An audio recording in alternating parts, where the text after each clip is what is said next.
పాకిస్తాన్ టీంకి ముచ్చెమటలు పట్టించడానికి team India playing లెవెల్లో 1-2 కాదు బాస్, ఏకంగా 3 మార్పులు చేయనున్నారు.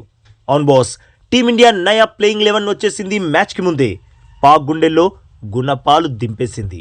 మరి ఏ ముగ్గురు ప్లేయింగ్ లెవెల్లోకి రానున్నారు, ఏ ముగ్గురు ప్లేయింగ్ లెవెన్కి దూరం కానున్నారో ఇప్పుడే చూసేద్దాం. బాస్, 2026 టీ20 వరల్డ్ కప్లో big match, most awaited match ఏదంటే అందరూ చెప్పేది ఒక్కటే, అదే ఇండియా వర్సెస్ పాక్ మ్యాచ్. ఇది కేవలం క్రికెట్ మ్యాచ్ మాత్రమే కాదు బాస్, క్రికెట్ యుద్ధం. టీమిండియా ఈ మ్యాచ్ గెలిస్తే డైరెక్ట్గా సూపర్ 8కి క్వాలిఫై అయిపోతుంది. పాక్ టీంని చిత్తుగా ఓడించి సూపర్ 8కి చేరితే ఆ కిక్కే వేరు. ఏమంటారు బాస్? మరి ఇది జరగాలంటే ప్లేయింగ్ లెవెన్ ఎలా ఉండాలి? మన టీంని చూస్తేనే పక్క దేశం పక్క తడిపేసుకోవాలి, అంతేనా కదా బాస్? మరి ఆ ప్లేయింగ్ లెవెన్ ఎలా ఉండబోతుందో, ఆ 3 మార్పులేవో తెలుసుకుందాం. యాక్చువల్గా ఈ మార్పులకు మెయిన్ రీజన్ శ్రీలంక కొలంబోలోని పిచ్ స్పిన్కి అనుకూలించడమే. ఇప్పటివరకు శ్రీలంకలో ఎన్నైతే మ్యాచ్లు జరిగాయో ఆ మ్యాచ్ల్లో పేసర్స్ కంటే స్పిన్నర్సే ఎక్కువగా సత్తా చాటారు. సో స్పిన్ ఆప్షన్స్ పెంచుకోవడానికి 3 ప్లేయర్స్ ప్లేయింగ్ లెవెన్లోకి ఎంట్రీ ఇవ్వనున్నారు. నమీబియాతో ఆడిన మ్యాచ్లోని టీమిండియా ప్లేయింగ్ లెవెన్ నుండి 3 ప్లేయర్స్ బయటకు వెళ్ళనున్నారు. అలా బయటకు వెళ్ళనున్న ప్లేయర్స్లో ఫస్ట్ ప్లేయర్ సంజు శాంసన్. సంజుని నమీబియాతో మ్యాచ్లో తప్పక వేరే దారి లేక ఆడించారు. మరి అలాంటి సువర్ణ అవకాశం వస్తే సంజు ఏం చేయాలి? అద్భుతంగా ఆడి సత్తా చాటాలి. బట్ ఆ ఛాన్స్ని కూడా చేజార్చుకున్నాడు సంజు. మంచి స్టార్ట్ లభించలేదా అంటే హ్యాట్రిక్ 6లతో సూపర్ స్టార్ట్ని అందుకున్నాడు. బట్ దాన్ని బిగ్ నాక్గా మార్చలేకపోయాడు. సో సంజుని పాక్తో మ్యాచ్లో పక్కన పెట్టడం 100% ఫిక్స్. తన స్థానంలో అభిషేక్ శర్మ రీఎంట్రీ కూడా ఫిక్స్.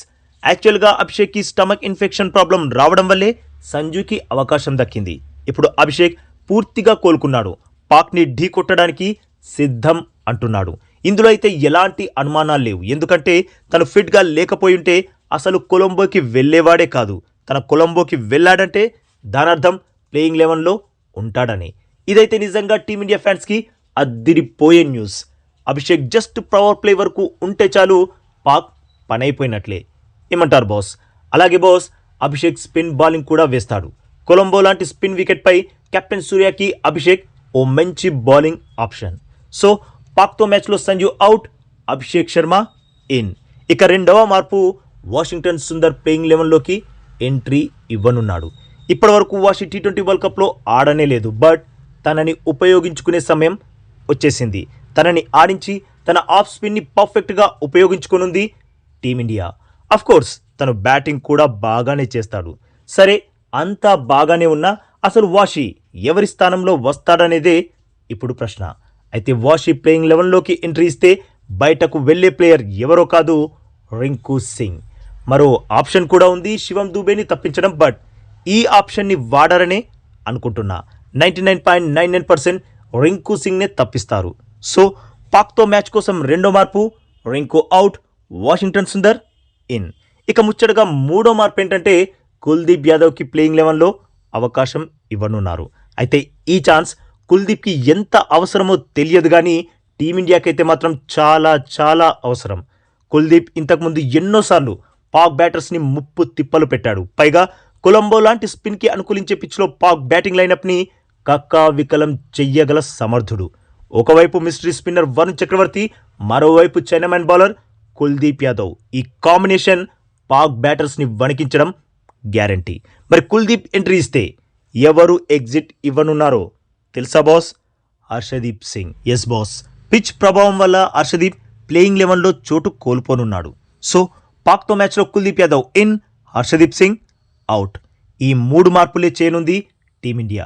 మరి ఈ మార్పుల తర్వాత మన టీం ప్లేయింగ్ లెవెన్ ఎలా ఉండబోతుందో ఒక్కసారి చూసేద్దామా బాస్? ఓపెనర్స్గా ఇషాన్ కిషన్, అభిషేక్ శర్మ. ఫస్ట్ డౌన్లో తిలక్ వర్మ. ఫోర్త్ పొజిషన్లో సూర్యకుమార్ యాదవ్. ఫిఫ్త్ ప్లేస్లో హార్దిక్ పాండ్యా. సిక్స్త్ పొజిషన్లో శివం దూబే. సెవెంత్ ప్లేస్లో వాషింగ్టన్ సుందర్. ఎయిత్ ప్లేస్లో అక్షర్ పటేల్. నైన్త్ ప్లేస్లో వరుణ్ చక్రవర్తి. 10th పొజిషన్లో కుల్దీప్ యాదవ్. ఇక 11th ప్లేస్లో బూమ్రా. ఇదే బాస్ పాక్తో క్రికెట్ యుద్ధానికి సిద్ధమవుతున్న టీమిండియా ప్లేయింగ్ లెవెన్. మరి ఈ ప్లేయింగ్ లెవెన్ పర్ఫెక్ట్గా ఉందా? ఇందులో ఏమైనా మార్పులు చెయ్యాలి అంటారా? మీ ఒపీనియన్ ప్రకారం పాక్తో మ్యాచ్ కోసం టీమిండియా ఏ ప్లేయింగ్ 11తో బరిలోకి దిగాలి కామెంట్ చేయండి బాస్. అలాగే ఈ లేటెస్ట్ అప్డేట్కి ఒక్క లైక్ కొట్టి మన ఛానల్ని ప్లీజ్ సబ్స్క్రైబ్ చేసేసుకోవచ్చుగా బాస్. ఇక ఈ వీడియో చూసినందుకైతే మీ అందరికీ దిల్ సే థ్యాంక్ యూ బాస్.